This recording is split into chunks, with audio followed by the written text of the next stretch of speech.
Gold, trusted gold buyers. మీరు తాకట్టు పెట్టిన బంగారాన్ని విడిపించి ఈ రోజు ఉన్న మార్కెట్ ధరకు కొనబడను.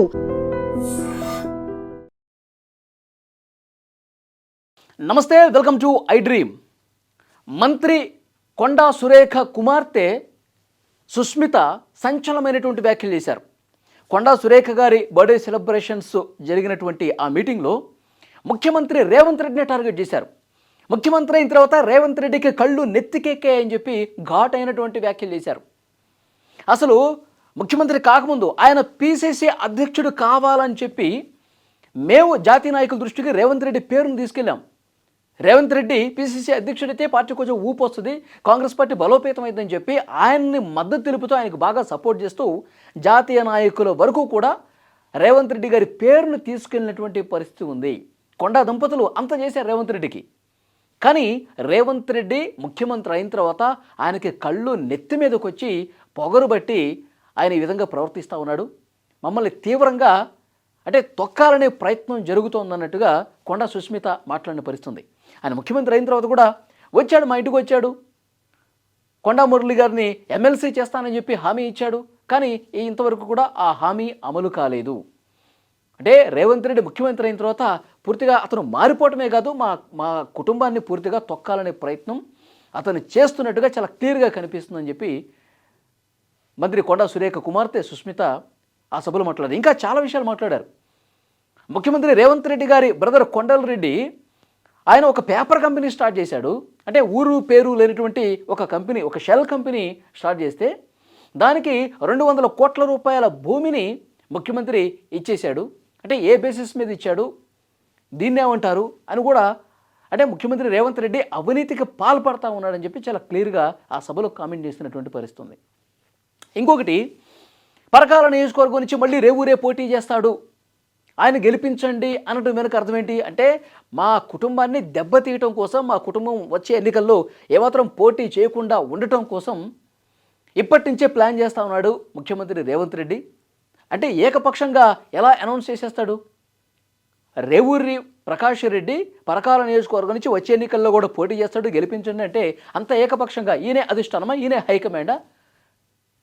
టికెట్లు ఏ నియోజకవర్గంలో ఎవరికి ఇస్తారో ఇతనే చెప్పేస్తాడా? మరి 119 నియోజకవర్గాల్లో కూడా మీరే అనౌన్స్ చేయండి, ఇంకెందుకు హైకమాండ్? పూర్తి సర్వాధికారాలు మీకున్నట్టు ప్రవర్తిస్తుంటే ఇంకా హైకమాండ్ మీరే అని అనౌన్స్ చేసేసుకోండి. ఇది కొండా సురేఖ కుమార్తె సుస్మిత చేసినటువంటి వ్యాఖ్యలు. అవినీతి ఆరోపణలు చేస్తూ ఉన్నారు. ఇంకా చాలా విషయాలు మాట్లాడారు. కళ్ళు నెత్తికెక్కాయని చెప్పి డైరెక్ట్గా ముఖ్యమంత్రిని ఈ విధంగా మాట్లాడినటువంటి పరిస్థితి ఉంది.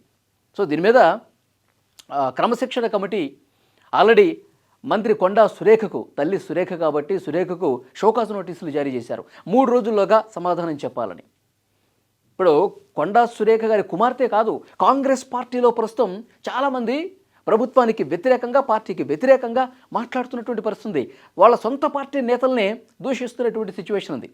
కోమటిరెడ్డి రాజగోపాల్ రెడ్డి వ్యవహారం అందరికీ తెలిసింది. ఆయన మొదటి నుంచి కూడా ముఖ్యమంత్రి రేవంత్ రెడ్డి గారిని టార్గెట్ చేస్తూ మాట్లాడినటువంటి సిచ్యువేషన్ ఉంది. మొన్న 2 రోజుల క్రితం కూడా రాజగోపాల్ రెడ్డి అసలు తెలంగాణ ఉద్యమానికి సంబంధం లేని వాళ్ళు, అసలు కాంగ్రెస్ పార్టీతో సంబంధం లేని వాళ్ళు తెలంగాణను ప్రస్తుతం ఏలుతున్నారు అని కామెంట్ చేశాడు.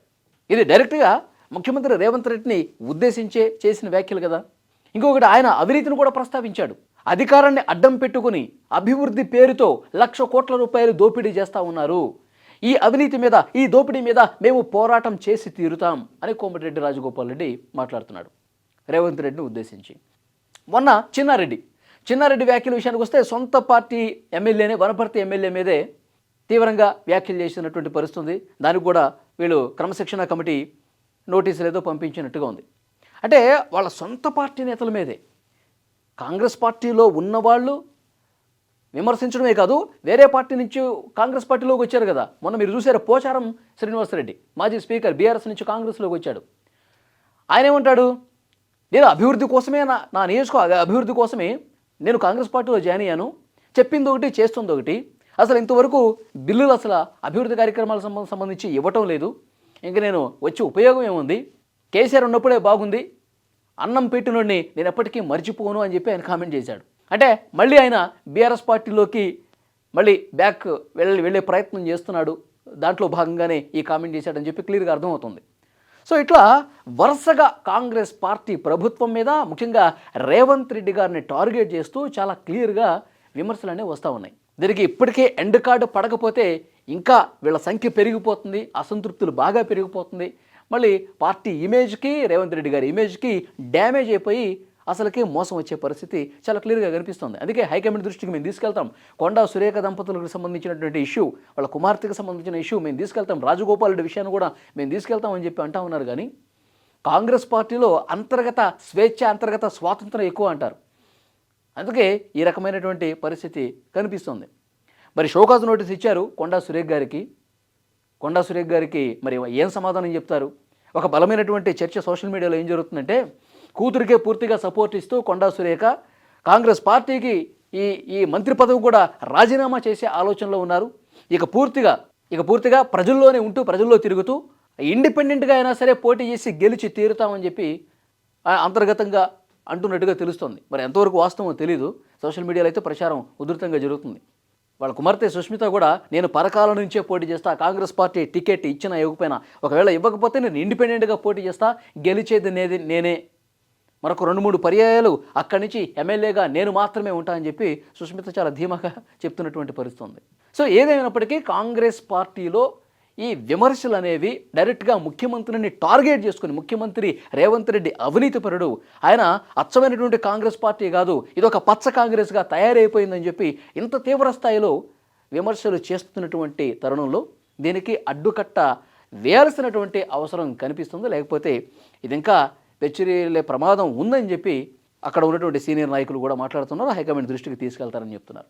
మరి షోకాజ్ నోటీసులకి సురేఖ ఏం చెప్తారన్నది చూడాల్సిన అవసరం ఉంది.